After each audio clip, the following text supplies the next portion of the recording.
This channel does not promote any violent, harmful, or illegal activities. All content provided by this channel is meant for an educational purpose only. Top quality और consistent performance के लिए सिर्फ silver pump नाम याद रखना। এটা বিজেপির একদম অন্ধ ধর্ম আচরণ। এভাবে দোকানদানি বন্ধ করে দেওয়া যায় না।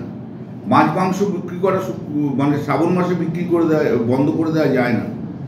এ আবার কি হচ্ছে? গোটা দেশে এমন একটা অরাজকতার সৃষ্টি করেছে নরেন্দ্র মোদী আর বিজেপি।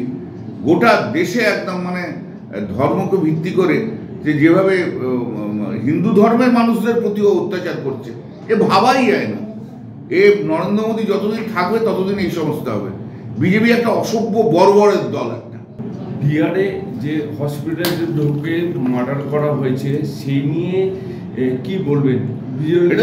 এটা তো দেখা যাচ্ছে বিজেপি শাসিত রাজ্যে কোনো আইন শাসন বলে কিছু নেই। উড়িষ্যাতে মহিলারা আজকে তাদের অত্যাচার হচ্ছে, তারপরে তারা নিজেরা সুইসাইড করছে কিংবা বিজেপির লোকেরা এসে মেরে দিচ্ছে। উত্তরপ্রদেশে সেম ঘটনা, হরিয়ানাতে সেম ঘটনা, দিল্লিতে সেম ঘটনা। বিজেপি মানেই হচ্ছে যেখানে আইন শৃঙ্খলাকে সমস্ত নষ্ট করে দেবে বিজেপির লোকেরা সমস্ত নষ্ট করে দেবে, দেশটাকে ফুল নষ্ট করে দিচ্ছে বিজেপি।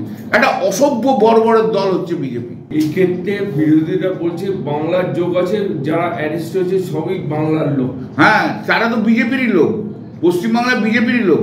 শ্রমিক ভট্টাচার্য, সুকান্ত, শুভেন্দু, এদের তো আশ্রয় থাকে। এরা বলে যে যা তোরা খুন করে আয়, আমরা তোদেরকে আশ্রয় দেবো।